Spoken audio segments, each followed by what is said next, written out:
I wanted to thank y'all for showing up. Thanks for all the comments, likes, subscribes, interaction. It helps us to reach more people and, help more people, ideally. So thank you so much for all of the things that y'all have done to support and help grow this channel over the last year.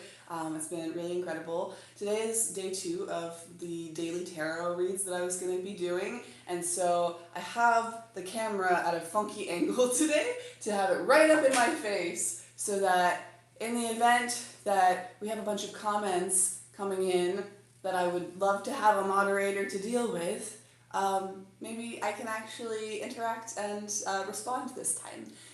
We'll see what happens there. Before we get started though, I am going to have everybody tuning in today. Man, this angle thing is throwing me off a little bit. Okay, take a hand on your heart. Take a hand on your belly. You can close your eyes. I'm going to have you take a deep breath, filling up into your abdomen first, and then your chest, holding at the top a little bit if you'd like.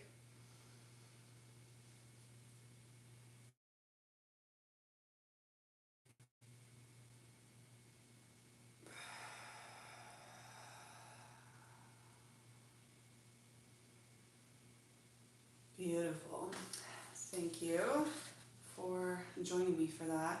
I think before we get started with the plans that I have, I am going to pull a kind of past, present, and future inspiration. That was a lot. I'm not going to keep them out, but I am going to read them. Let's see. We got the Hermit, the Nine of Wands, the Devil, and we got the Empress, the Lovers, the Hierophant, the Emperor, the High Priestess, the Two of Wands. Dang.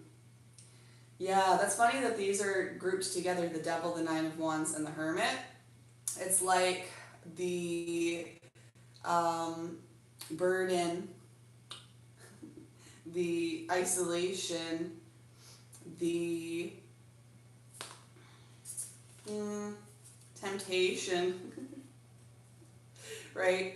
Perhaps there was a burden and a toxicity that drove you into isolation recently.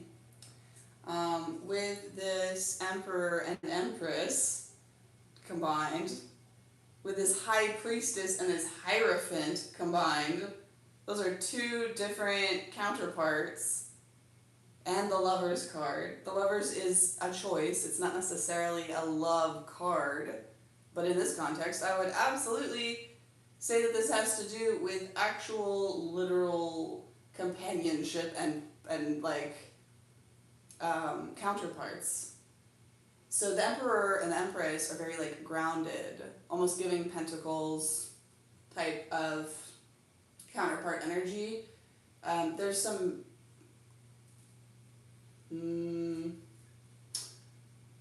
can't tell if it's a ram or a goat or what's going on there, but it's giving me Capricorn vibes in any case. And with the sunflower and everything, it's very earthy.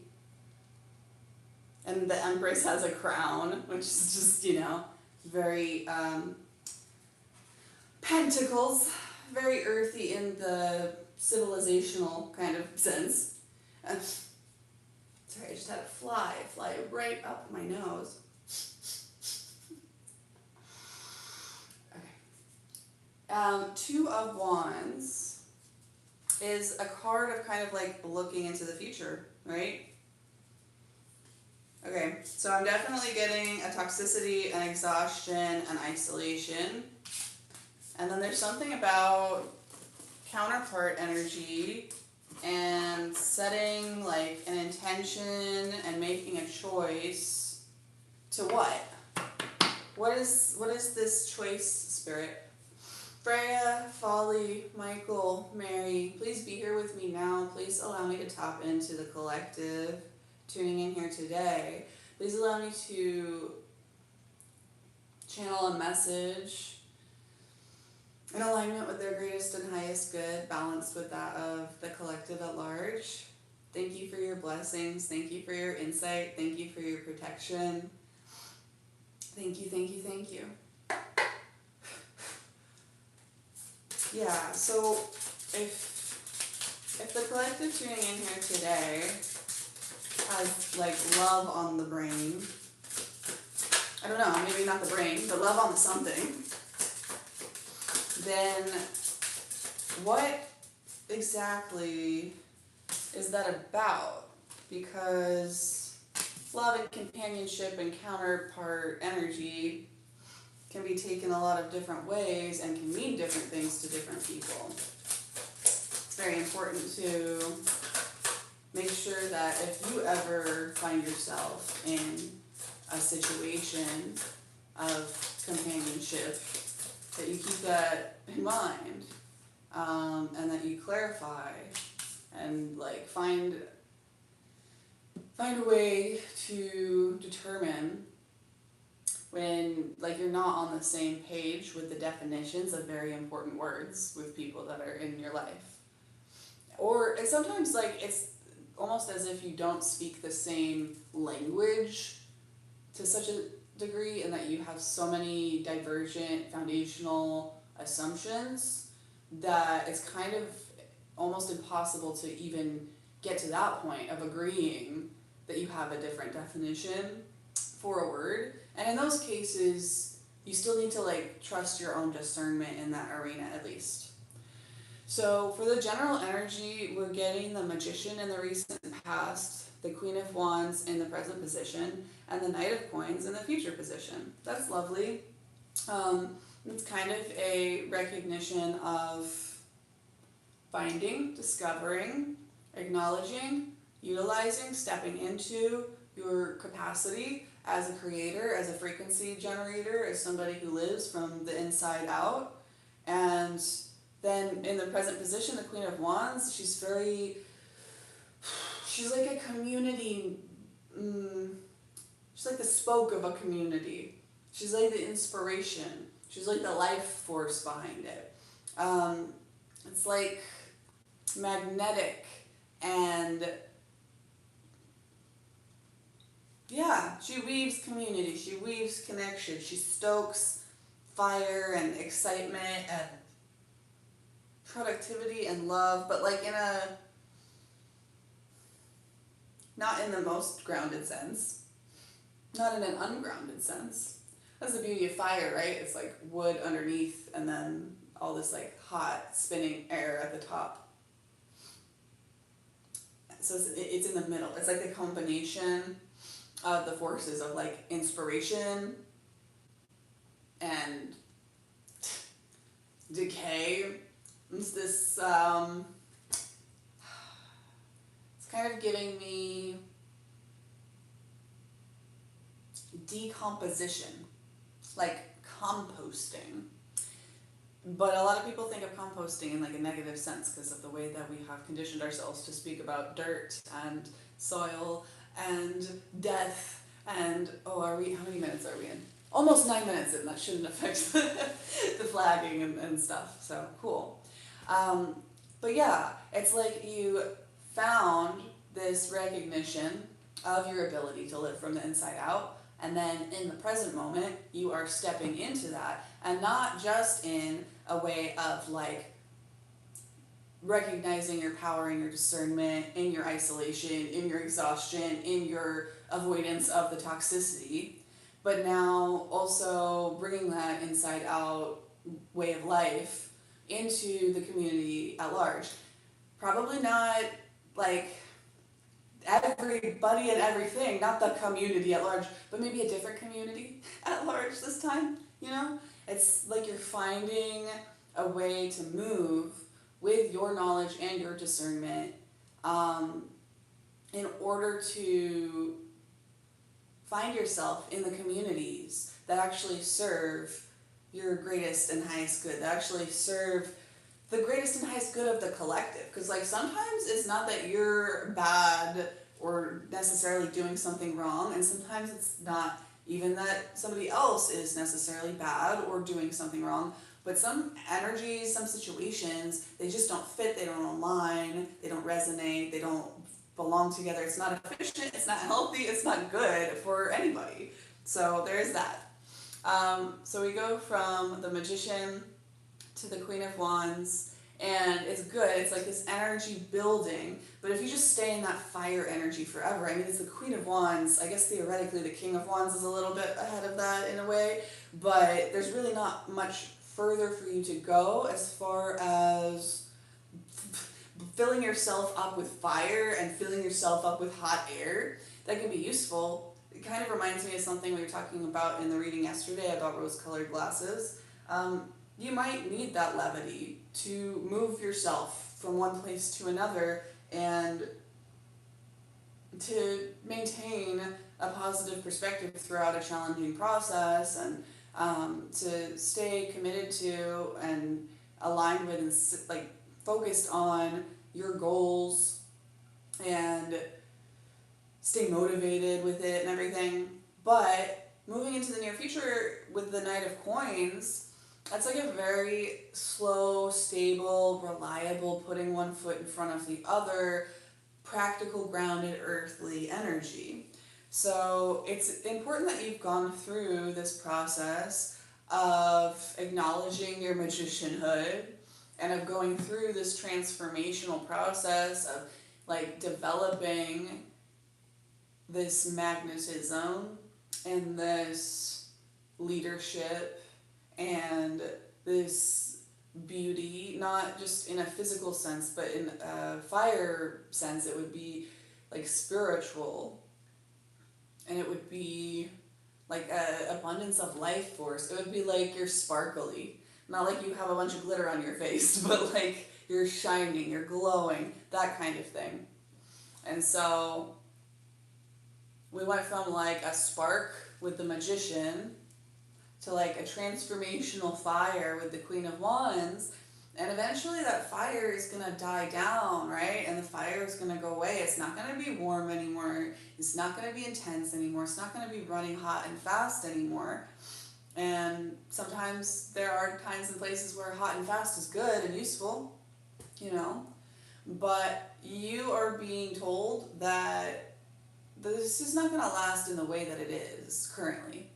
And moving into the future, you are going to be really needing to stay the course and put one foot in front of the other, make a plan, make a practical plan, write out like your process, how you got here, the reasons why you're doing what you're doing, why you believe what you believe, why you want, need, desire the things that you want, need, desire, the steps that you plan to take to turn your dreams into a reality.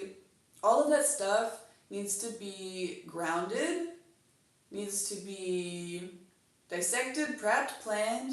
It needs to be approached as something long-term so that you can plant a seed in the fertile ash of this fire that you have going right now.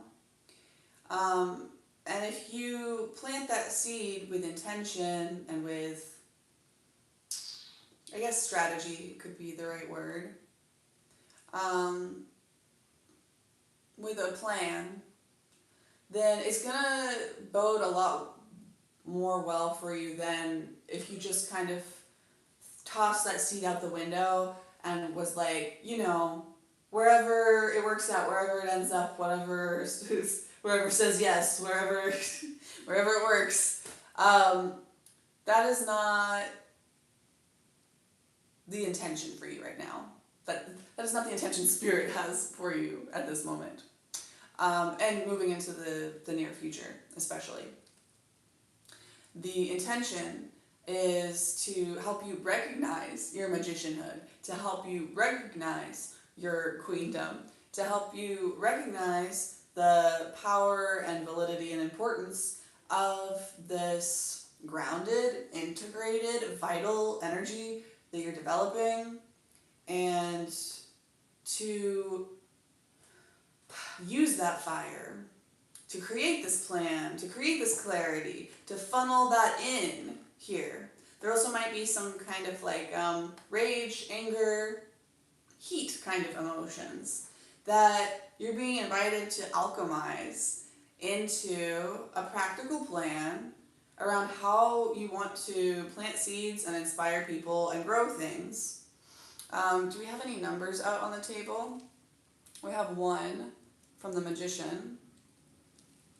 Okay. I am going to pull a couple of index cards and kind of see if we get any very wide-reaching references here that might give me some insight into what kind of plans that you are feeling called to or you are being asked to clarify and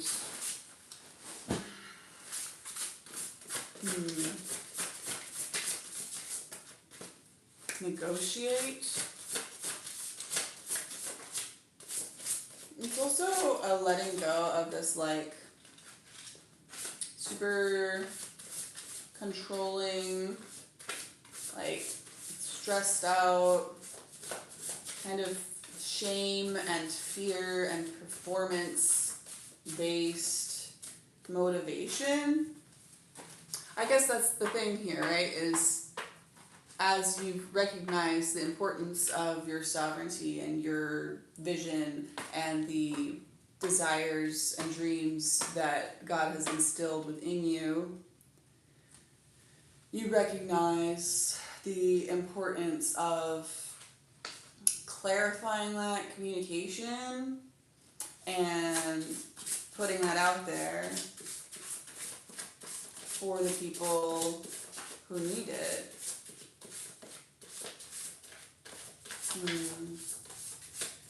Yeah, is there anything that I could add here to the collective showing up today or whenever you find this that would give them some confirmation and or some insight into their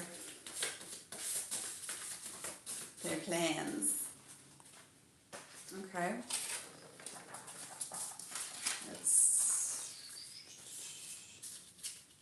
This didn't come out in this order, but I'm just gonna keep it. Okay, so I got smoke, we got horn, perhaps,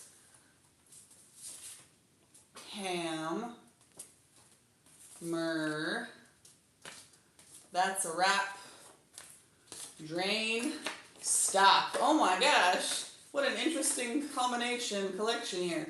Drain, stop, that's a wrap. Ham, horns, smoke, horns, ham.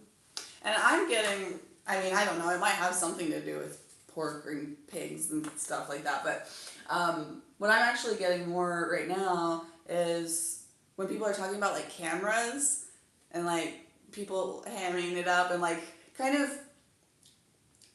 attention seeking almost, like performance energy, right? That performance energy can be very motivating, but it's not a long lasting fuel. It's a fire that burns in a weird way where it doesn't actually leave the fertile ash behind. It just kind of eats everything up and decimates it. It's not like a natural fire, it's like a nuclear explosion or something. It's like powerful and it makes things happen, but at what cost? You know? Smoke, horns, one horn or two horns, you know? Like a unicorn, is it a unicorn or a devil? Well, maybe that's the whole point, right? The card has 3 question marks on it, and it has the S in parentheses, right? So it's like, that might be reversed for y'all, but it's like, what am I looking at?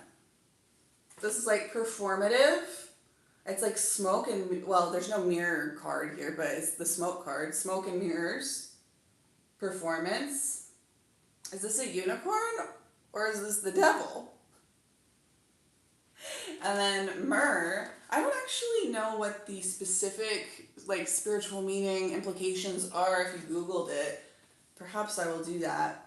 But I know that myrrh is a very it's been used by wise men and sages and witches and shamans and people throughout history to help connect to higher energies and to connect to higher truths, right? So I'm getting smoke and mirrors off of this card right here, but it's also like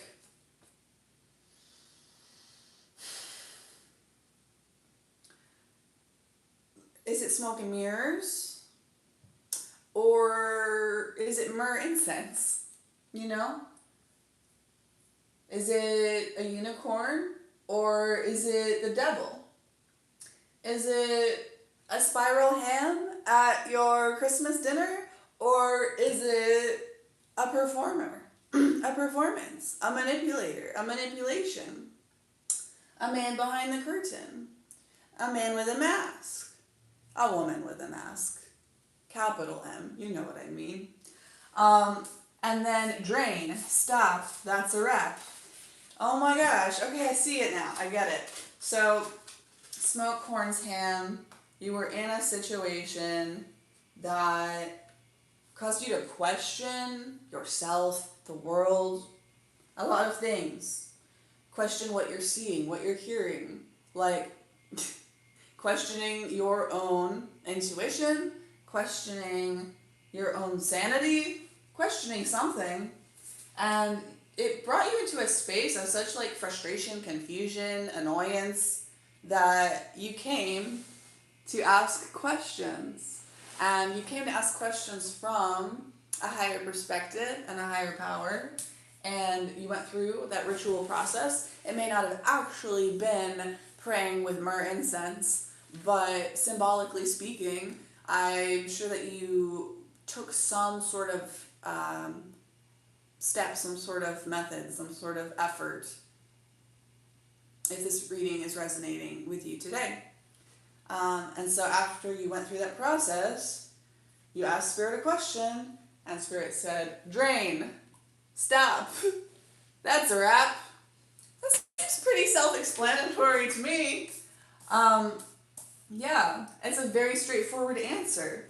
But the other cards were like real vague, real confusing. What are we even talking about here? Even though they seem straightforward on the surface, it doesn't feel like that when you start digging into it and trying to understand it. So it's like there was something you were trying, the more you tried to understand it, the less it made sense. And I'm getting that in this case, it's because it never made sense. And the only reasons why you were confused and considering that it may make sense is because of sort of like positive projection, wanting to give the benefit of the doubt, wanting to believe the best in people, wanting to avoid giving attention and energy to things that you don't agree with, aren't aligned with, don't believe in. Like all of this confusion energy didn't actually come from the energy being confusing. It came from like external sources that were impacting you, that were creating smoke and mirrors, that were creating illusions, that were creating like a mirage of some sort. Symbolically, I'm assuming. Can I get a clarifier on the Magician, the Queen of Wands, and the Knight of Swords? Please and thank you, thank you, thank you. Clarifying the Magician. Ooh. I got La Garza. That's a flamenco, right? Was that right? believe so. It says card 19. And then, oh, that's interesting. 1 and 9 is 10, is 1 is the magician. La Palma in the present position. And El Bandolon.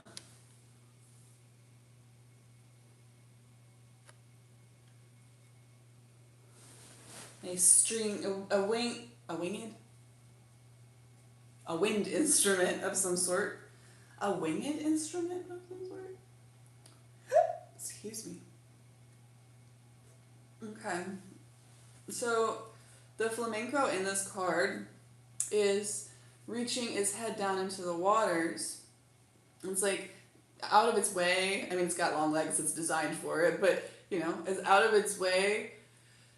It's having to, dive deep down into a place it doesn't normally go, doesn't normally belong 99% of its day. Actually, I don't know how much time flamencos spend eating. It might be quite a lot.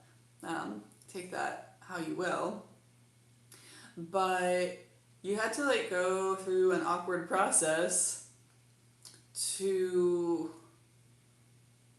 receive this spark, this insight around your power to shape and change your own circumstances. You had to maybe enter environments that you aren't quite accustomed to, used to, adapted to, historically belonging in. You put yourself out of your element, and you did that from a place of hunger and need. But that's okay, that's good, because it created a result that allowed you to realize that you are the source of the solution for your own hunger and your own need, right? And that has allowed you to grow. And this is also giving me kind of a R&R pina colada kind of vibes, chilling on the beach. This Queen of Wands is also giving me the sun, the mother shining down as you enjoy your beautiful sunny beach day.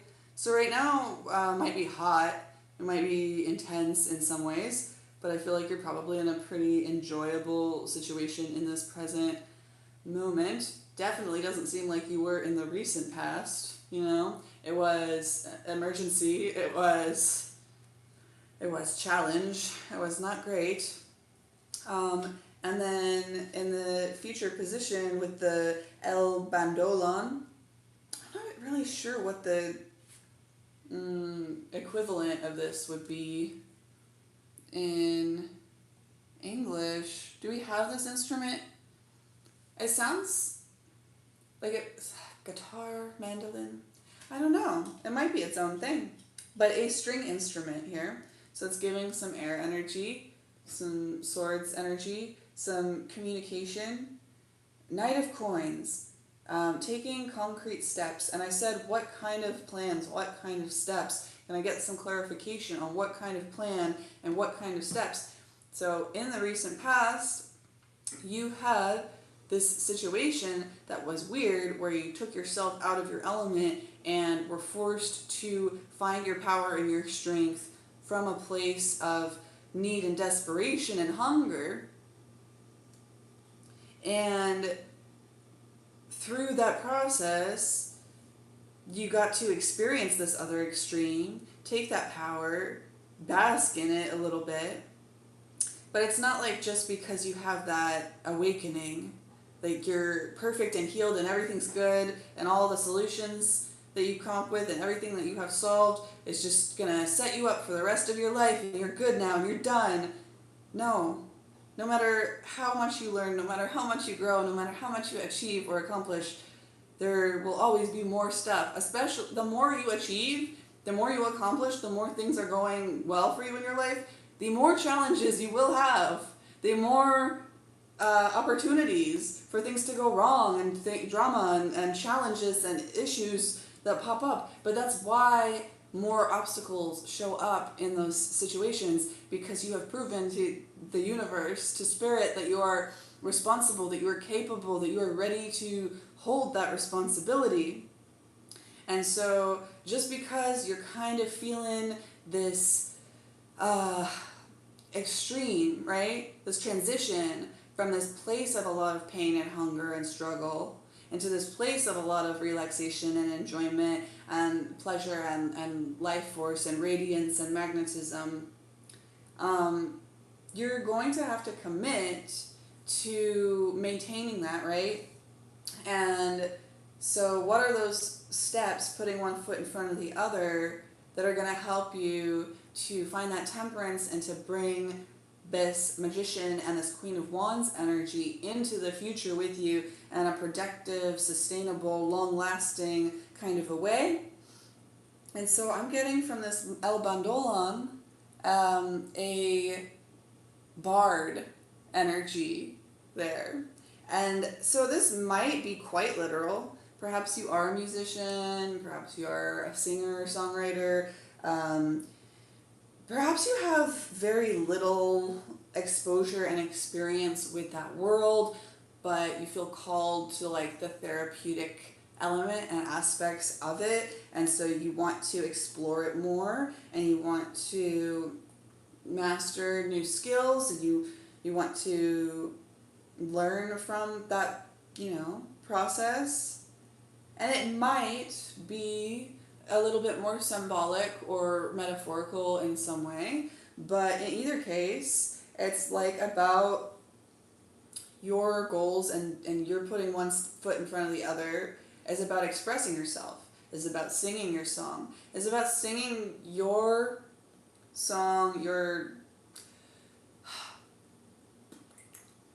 alchemized experience, your song, your poetry, your struggle victory story translated into a form that is productive, inspiring, that speaks life, that gives life. You're being called into some sort of role where you are going to speak life and give life through resonance, through creating the frequencies that allowed you and assisted you in going through your own transformation. So I'm almost getting that you might be some kind of guide or teacher or healer.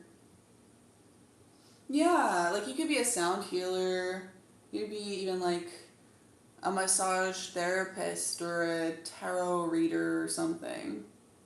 You could be a musician. And that's great. I grew up with, seeing a lot of people show a lot of respect for musicians, but then also have this quiet, like, that's not really important. We have other things to worry about. We have other priorities. And that's not really true, right? I think that artisans are foundational to the health and well-being and sustainability of our communities. Because if we do not have ways of healing and transforming and transmuting our experiences, and we're having a lot of traumatic and challenging and troubling experiences, then we're going to be very tempted to be in survival mode, to stuff that stuff down into the side. And when we do that, sometimes we can get away with that our entire lives and pass the entire lifetime of repressed trauma and avoided lessons and distorted energy and frequency to be all these belief systems. We just pass the entire thing onto our descendants, and then sometimes they do that their entire lives and pass that on to their descendants. It's wild. It's absolutely unsustainable. And if you continue to do that long enough, it's going to be explosive, it's going to be ugly, it's going to be bad. So we need you guys. We need some people. I am going to pull a heaven and hell card for y'all. You get an angel out here. There's a little oracle to wrap up this reading here. So, Spirit, please allow me to channel an oracle message for the collective showing up here today for this group of artisans, musicians, and healers and creatives. What would be supportive to them in going through this process of stabilizing and maintaining this Queen of Wands, palm tree, beach energy into the future, growing it. Okay. Oh. When I saw this fall and I read it, I heard, do you know Uncle... Oh my gosh. I'm blanking. You know the Chinese food guy? Hiya! Maybe a confirmation in there for somebody.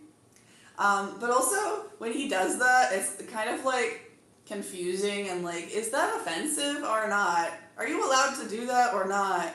Because he's Asian and he like makes these jokes about these accents, but he doesn't actually have an accent in real life as far as I know. It's like a bit. And so it's like theoretically I guess you should be able to do that more than anybody else, but it makes people uncomfortable and confused, and it's like, is that politically incorrect? I don't know. And that's funny because Haya is the card of politics and ambition. We have 26 here, which 2 plus 6 is 8, which is like a strength card energy, or just, you know, a strength and power card or energy in general. On the other side of this, of politics and ambition, it says traitors and conspiracies. Boom. And that's the associated demon with this energy. So, with politics and ambition, and traitors and conspiracies, I'm kind of getting that this group of artisans, healers, and creatives, the work that you are going to be doing in stabilizing and grounding and spreading your frequency, your story, your inspiration, your struggle, victory, stories, your support, your healing energy. It's very important for you to be able to do that, to influence and impact the unfoldment of the way that politics and ambition plays out in the world. Because we have had a lot of repression that has led to a lot of pretty unavoidable levels of traitors and conspiracies, right? And yes, the terrible things that people do are terrible, and the parts of them that they allow to do that are terrible. But you almost can't blame them. It is very unavoidable. It is this energy that they have the power to transmute, and they always did, and they didn't make that decision, so there's that. But it's very hard. It's very challenging to break generational curses, as people say. So you can't, like, villainize people for failing to make that choice. They're going to be punished for that in their own ways. Just, you know, cause and effect. Karma is not punishing. Karma just means if you do something, then there's going to be side effects of that. And the side effects of repressing your power, repressing your pain, repressing your stories, repressing your creativity, repressing this life force energy that has the transformational capacity to neutralize our traumas and our pain and our issues and our distortion.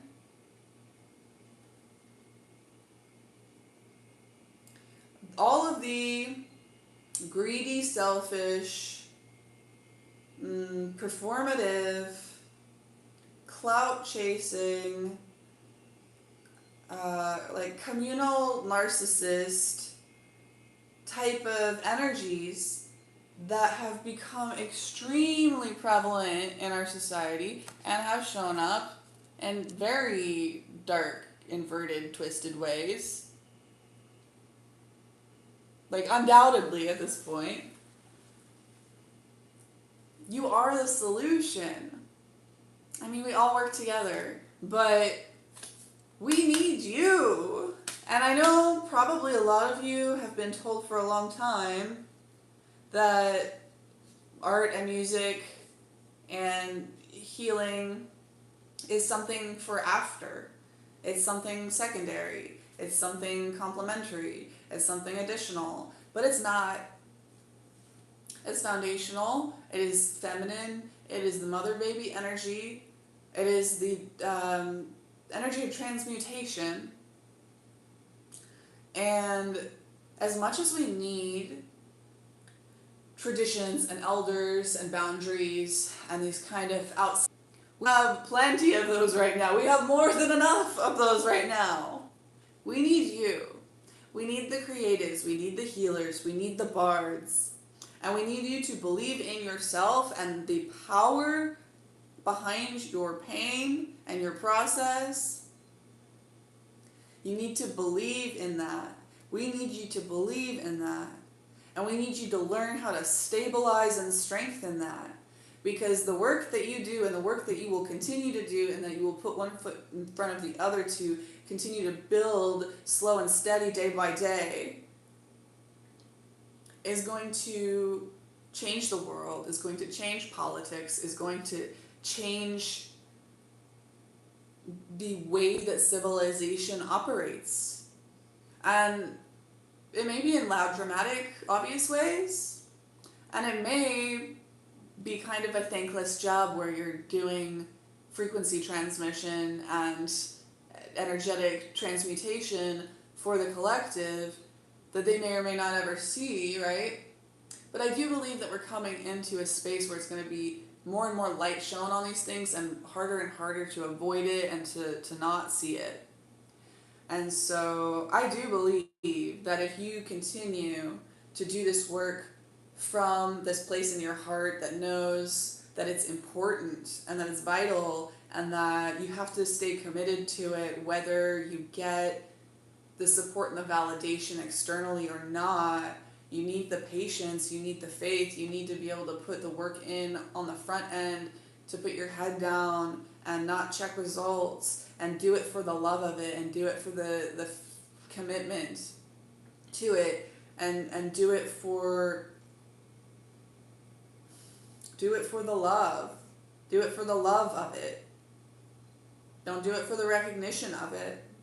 And paradoxically, people are going to be capable and it'll be almost unavoidable, this recognition. I believe that within the near future, I think that the timeline is kind of up in the air about how long and what that looks like.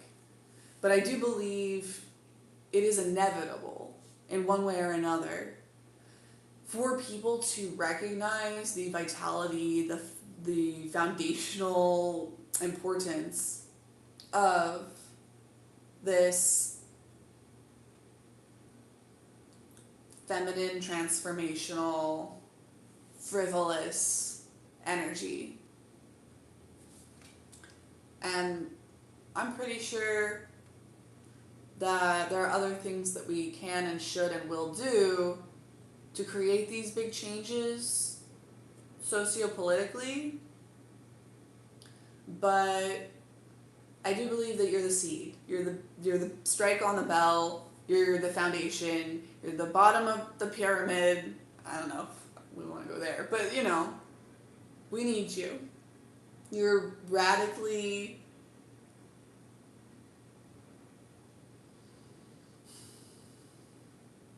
valued.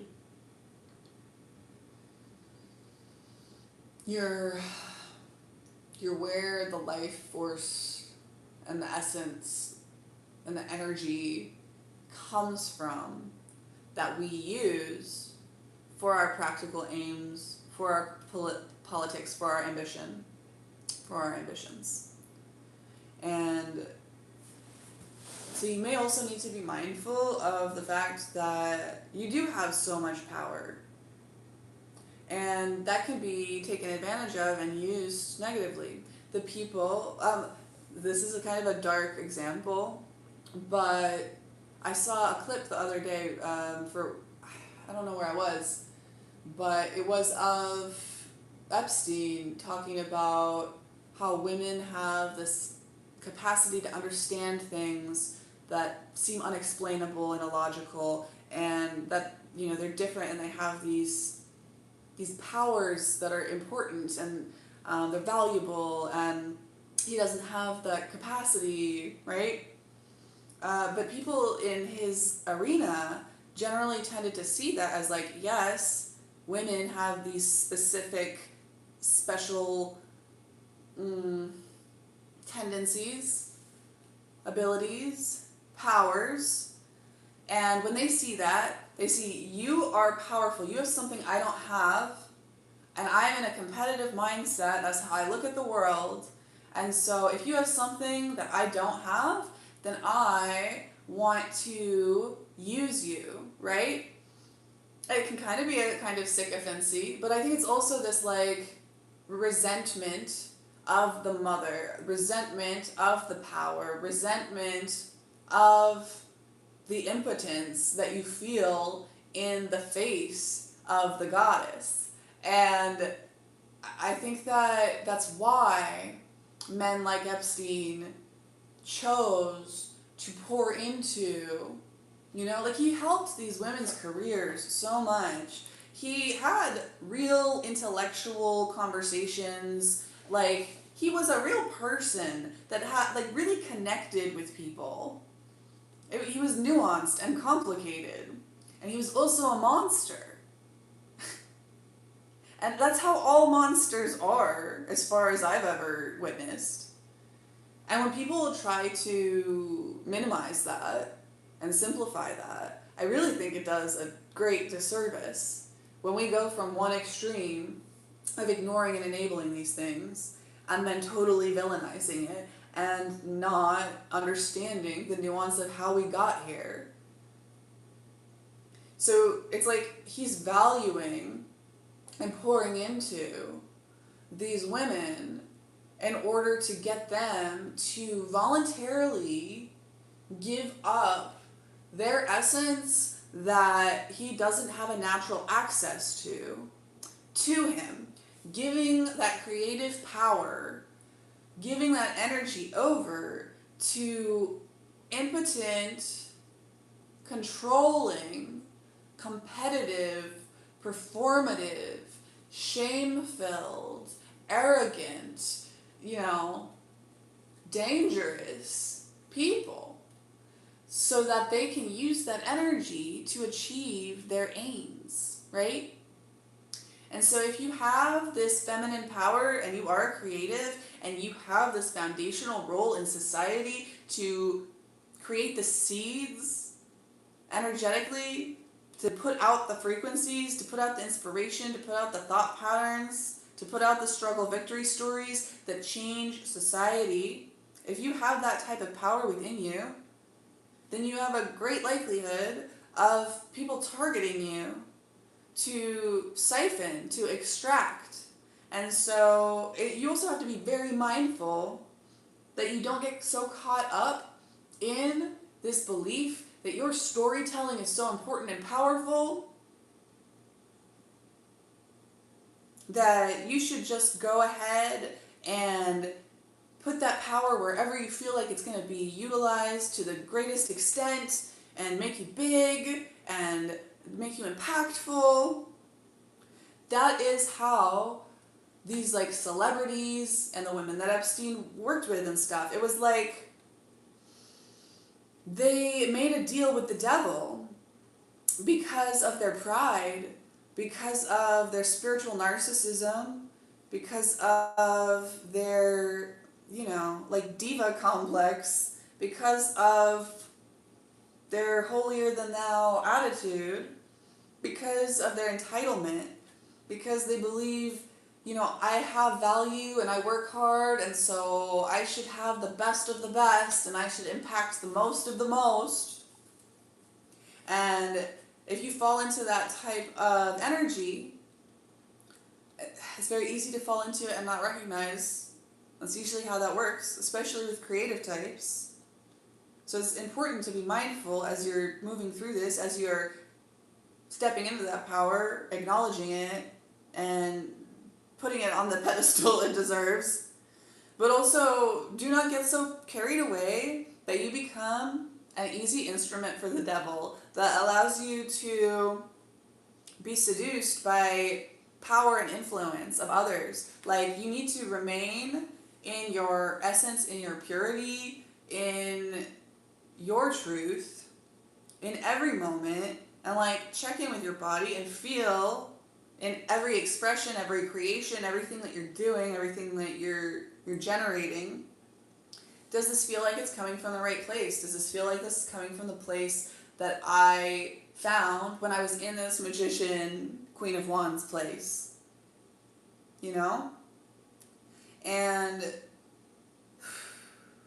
really valuing your power is also being very discerning, being very selective, being very respecting the power that you hold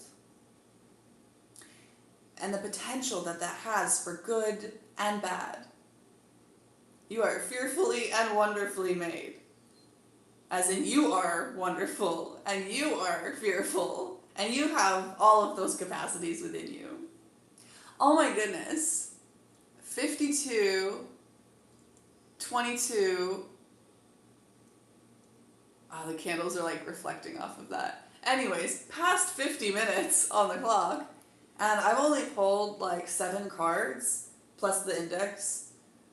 I just feel like there's not a lot that needs to be said about this, but at the same time, I think you really needed to have this spoken over you. Like you needed to have life spoken over you in the way that you speak life into others. So you can take that as you move forward and invest that. Pay it forward. Like, generate more of that pattern. Because I think it's very important for you to have some safe places for people to speak life over you and encourage you and tell you that it's okay to put this prioritization on this creative endeavor here. But it's also important to not get swept away by people that just like to blow smoke up things. You know what I mean? So, thank you so much for joining me here today. I'm gonna leave it there. I will probably see y'all tomorrow at some point. And actually, it's not up here anymore. That's fine. We're going with the flow. Love, light, peace, and personal responsibility. I love you so much, and I'll see you next time.